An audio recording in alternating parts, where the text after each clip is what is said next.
I'll bring all of this to our scripture, because how does this concern us as a people? The totality of my life's focus is about securing a future for the Nigerian child. My own is completely selfish. I don't know you, but I know the children that I have at home. I know all the other children that are connected to me in one way or the other, and I look at that future and I am scared. So I looked at the totality of our situation, and this scripture came to mind. It was the story of the lepers that came to mind, because I found it disturbingly analogous to the Nigerian situation, even though we sometimes do not seem to realize just how much our situation is analogous to that in that story. We are the lepers. Let me let that sink in. We are the lepers in that story. If you notice, I didn't say I am. I didn't say you are. I said we are the lepers. Nobody is born leprous. Leprosy is acquired after birth. I know you all tell yourself one very common lie. The commonest lie in Nigeria is your claim to citizenship. You tell yourselves that you are citizens, but it is a lie. It is only those who enjoy the immunity of impunity that are capable of enjoying Nigeria. If you do not have impunity, the capacity to live above the ambit of the law, you are a leper. Lepers were taken before the court in Abuja. Just I think a couple of days ago, or was that yesterday? No, it was on Friday. They took lepers to a court in Abuja. And you know by law, if you go to the book of Leviticus, lepers are treated as being separate. Because if they were not separate, they should have equal access to justice. And I am sure that nobody should be required to tell a judge who is sworn to protect the weak that those are citizens, if they were citizens. Once upon a time, there was the delusion of citizenship in Nigeria, and that was before the leprosy of immunity or impunity meant that those who should be above the law are within the city gates. They are out, they are inside the city limits. Inside, they are in the city. The lepers, they were at the gate. Those are the ones excluded by society. And if you thought that was all, I'll remind you that those who were killed at Lekki Toll Gate, they were also lepers. That is why the society has continued to pretend that they did not exist, in spite of a judicial pronouncement of a massacre. So, lepers. The theme of leprosy, I know it might sound shocking to you, but the reality is that what makes the Nigerian a leper is the fact that he is excluded. The only thing that includes everybody is the rule of law. When the law does not rule, when you have exceptions, those exceptions can only be explained by something. Okay. If we ask ourselves, exactly what is the effect of leprosy? One of the first things that you notice with leprosy is that the leper's digits begins to fall off. So his capacities becomes limited.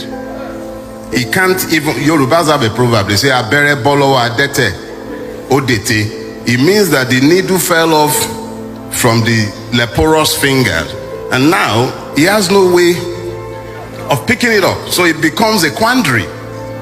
That is the situation with the Nigerian. You go abroad, you are separated. They separate you at airports. Within Nigeria, the policeman looks at you like our dishonorable mascot. He looked at a boat driver. The average boat driver in Nigeria is a university graduate. 90% of the boat and Uber drivers in Nigeria, if not more, are university graduates or dropouts who could no longer afford to go to school because the system simply failed them. And then a person who says that he is a sworn representative. And you know the beauty of that situation? For a long time, lepers have had difficulties in identifying themselves in Nigeria. You have the lepers of Yoruba Ronu, who thinks is different from the lepers of Biafra. And then you have the lepers of Katsina, the Fulani peasant, who you will blame for all the woes of the South. So the lepers have had difficulties identifying themselves, and they have been busy fighting in the army of their enslavers. Now, mascot who assaulted the boat driver is Igbo. In the hierarchy of Nigerian impunity, the Igbo man is the lowest in that hierarchy, unfortunately so, but that is the reality. If that guy, mascot, if he was an Hausa or a Fulani man, we would not be united in condemnation of his evil. We would have been distracted by his ethnicity or religiosity, and we would have been debating that. If the king of Nigeria, who is sat within the city limit in Aso Rock, were to be a man from the Delta, when they brought the lepers to court in Abuja on Friday, Arewa would have gone crazy. But we have Muslim. Nobody can preach about it, and everybody is suddenly silent. Let me say this. When we allow ourselves to ignore the fact that everything we hate, we also fear, then it becomes easy to recruit us into the armies of our oppressors to begin to fight on behalf of those who have enslaved all of us. I'll show you. A few months ago, a certain cross-dresser in this town was arrested for spraying money. There are numerous videos online where you find obas, politicians, governors, even presidents, ex-presidents spraying money.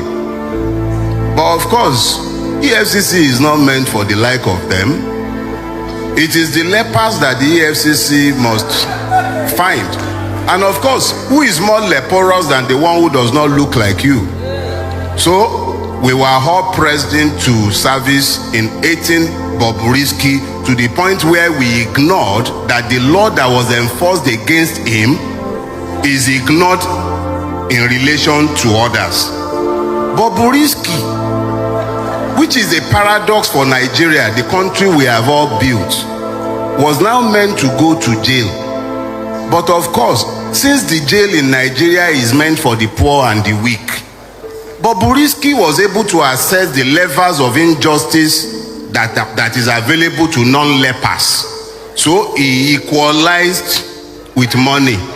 And then you begin this hypocritical belly aching that has run from the bowels of the disgraceful National Assembly, and they are having all kind of circuses, and we are all entertained, and we ignore that if it was available to the person we don't like, in relation to which we are now bleating, it was available to the murderers who could afford it. It was available to the armed robbers who could afford it. It was available to the kidnapper who could afford it. It was available to each and every one of the persons who could either afford it or who are members of the non-leprous class, whom the class is punishing and are sent to Kirikiri or other correctional or in-correctional centers.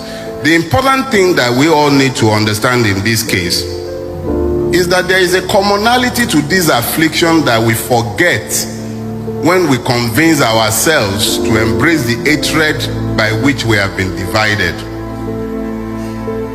Who are the Syrians? At least, I think by around verse 5, they start telling us about how the Syrians' tents were there. So, who are the Syrians? The Syrians are your fears. The Syrians are the hatreds. All the things that you have used to divide yourselves, those are the Syrians. Everything that we desire as a collective, because I doubt that there is anything the Yoruba wants that the Igbo man does not want, or that the Ijaw man does not want, or that the Fulani man would dislike. We all want the same thing, but we are failing to see the commonalities. The Syrians represent our fears. Everything we desire is at the other side of our fears. Your fears also encapsulate your hatred. Like I said earlier on, it is impossible to love something and hate it. But you cannot ever fear anyone or thing without hating that thing. It is only God that you may fear. And I say this, myself and Daddy have had this discussion before. The proper word is not fear. You don't fear God. You reference him. Is referential awe. Respect, deep respect for his capacities, because it comes from you knowing him. You know what he can do. So you respect, venerate him. You don't fear God. It is reference, not in the fear of them. You are trembling. Even if you tremble before God, it's out of reference, not out of fear of injury. So let us be clear that everything that we seek is at the other side of our fears, of our hatred. If you look at 2 Timothy chapter 1 verse 7, to be specific, that's 2 Timothy chapter, it says, for God has not given us a spirit of fear, but of power and of love and of a sound mind. You know, it is impossible for you to have the soundness of your mind and embrace hatred. It is impossible. It is simply impossible. If you have retained the soundness of your mind, the only thing that might happen to you when you are confronted with a phenomenon is curiosity. You are curious. That's why you see Oyibo, when they run into something strange, they want to capture that thing, they want to study it. You know what we will do? If we are not casting and binding, we are finding the kumo with which we will kill that thing, because we are fearful. We have embraced the spirit of fear, and that spirit of fear also predisposes us to hatred. So anything that does not look like us, we are afraid of it, and we cover our fear with the veneer of hatred, because it's easier to confess hatred than to confess ignorance. The average person that you are hating on, whether it's the Yoruba Ponu faction of our country, whether it's the Arewa supremacist, whether it's the Biafran must go, whoever you are in Nigeria, our problems are the same. Exactly the same. It is in now recognizing that these problems are the same that we can now form alliances that leads us out of where we are. If you've ever seen ants, thank you. When you see ants in floods, when there are floods, you'll find that ants build bridges. They knot themselves together, they join together to build bridges, and then others will climb on top of them and they all cross. And I did a social experiment in my house. I asked my wife to witness it one day. You know, when you see column of ants, and I can be a very curious person in spite of my age, I'm still a child. So I picked up a lighter one day and I burnt them. I'm sorry to confess, may God forgive me. So And then I came back later on and I discovered that I couldn't find a single one. I was curious. I told my wife. So I did it a second time. I'm very curious. And then this time around, I saw that it was the hands themselves that were coming back to pick their dead. If you don't believe me, try it on your own. But even more curiously, this morning a friend sent me a scientific fact. Something said by Sir David Attenborough, and I want to share it with you so that I'll further explain this theme of finding common purpose. Sir David Attenborough said this. He said biologists say that trees are social beings. They can count, learn, and remember. They nurse sick members, warn each other of danger by sending electrical signals across a fungal network, and for reasons unknown keep the ancient stumps of long-felt companions alive for centuries by feeding them a sugar solution through their roots. I'll share this with Daddy. That's Sir David Attenborough, one of the foremost nature scientists in the world. Now, this is what when I read that piece, what scared me is the fact that trees that we would refer to as inanimate objects, they understand the need to synergize. They do not think or believe that they are alone. They understand the need for everybody to work together as a collective. I look at us, especially we Nigerians, and even more particularly our siblings, brothers and sisters, mothers and fathers who live in the diaspora. I sometimes hear them complaining about the racism in the countries in which they reside. And I am amazed that they could simply not recognize that the racist is merely the superior cousin of the tribalist.